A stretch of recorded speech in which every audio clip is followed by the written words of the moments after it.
A very good evening to you wherever you are watching us from. This is an English edition of Dalsan TV, Somalia's top #1 TV station. My name is Abdelrazak Ali, and let's have a look at what we have prepared for you.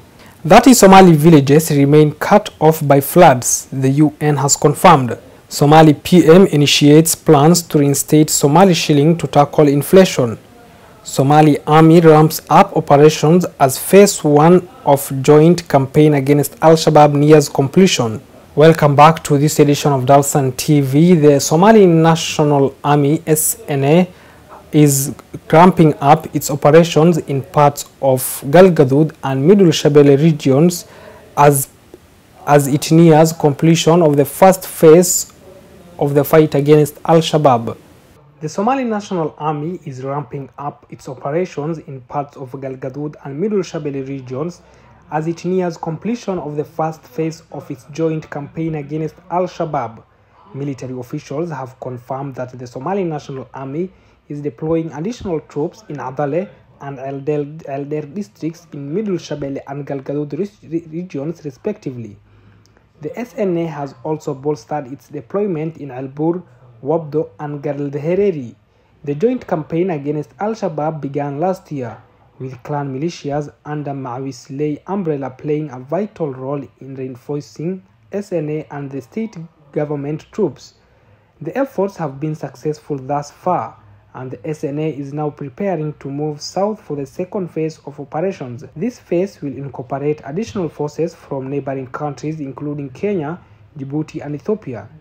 According to sources, an additional 20,000 troops from these countries are expected to deploy and fight alongside Somali security forces in the second part of the operation, targeting Jubaland and southwest states. The move is part of a concerted effort to eradicate the terrorist group from the region and restore peace and stability to Somalia. The visit is clear indication of the government's commitment to the joint campaign against Al-Shabaab and its efforts to restore peace and stability to the country. Now, the federal government of Somalia's Prime Minister Hamza Abdi Barre has announced plans to reintroduce the Somali shilling as a way to tackle the country's inflation. Federal government of Somalia Prime Minister Hamza Abdi Barre has announced plans to reintroduce the Somali shilling as a way to tackle the country's inflation. The move comes after years of relying on foreign currencies, primarily the US dollar, which has posed significant challenges to the country's economic stability. During a meeting with the Somali Shilling Reprinting Committee, Prime Minister Barre explained the government's financial plans and discussed the process of taking the central bank's branches to the federal member states. The committee also briefed the Prime Minister on the challenges they are facing in introducing the new shilling and ways to move forward with the new plan. One of the key issues discussed in the meeting was the Somali shilling, which was printed in Sudan. The committee and the Prime Minister also discussed plans to reprint the Somali shilling and the starting of branches of the central bank in the member states. The reintroduction of the Somali shilling is expected to address the significant inflationary pressures that have plagued the country's economy for years. The government hopes that by printing its own currency, it will be able to better manage the money supply, control inflation, and reduce the country's reliance on foreign currencies. The move has been welcomed by economists and business leaders who have long called for a reintroduction of the Somali shilling. Many believe that the move will boost the country's economic growth, create new job opportunities, and improve the livelihoods of the citizens. However, there are also concerns about the challenges that lie ahead. The reintroduction of the Somali shilling will require significant investment in infrastructure, including the establishment of central bank branches in all member states. There are also concerns about the security risks associated with transporting large amounts of cash across the country. Despite these challenges, the government is committed to reintroducing the Somali shilling and is working closely with the committee to develop a roadmap for the process. The move is seen as a significant step towards restoring the country's economic stability and promoting sustainable growth. Now, the long-awaited presidential and national union presidential elections will take place on December 28, 2023 and November 13th, 2024 respectively, according to a statement on Tuesday by the Somaliland Electoral Commission. Somaliland, a breakaway region in northern Somalia, will hold its presidential elections next year. the region's poll agency confirmed on Tuesday. In a statement, the Somaliland Electoral Commission declared that it will conduct its long-awaited national union and presidential elections on December 28, 2023 and November 13, 2024 respectively.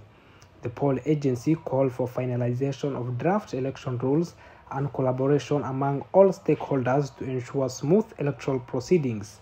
Last year, at least 5 people were killed and 100 others injured in Somaliland when security forces clashed with protesters demanding presidential elections to be held in November. After his constitutional mandate expired, the opposition announced that they would no longer recognize Muse Bihi's presidency. Somaliland had declared to have seceded from Somalia in 1990 after the fall of the government led by the late Mohamed Siad Barre. The region, which succeeded to restore peace, has held parliamentary and presidential elections. The United Nations Humanitarian Agency has said that more than 30 villages in Middle Shabelle region remain cut off by floods and are only accessible by boat. The United Nations Humanitarian Agency has said that more than 30 villages in Middle Shabelle region remained cut off by floods and are only accessible by boat.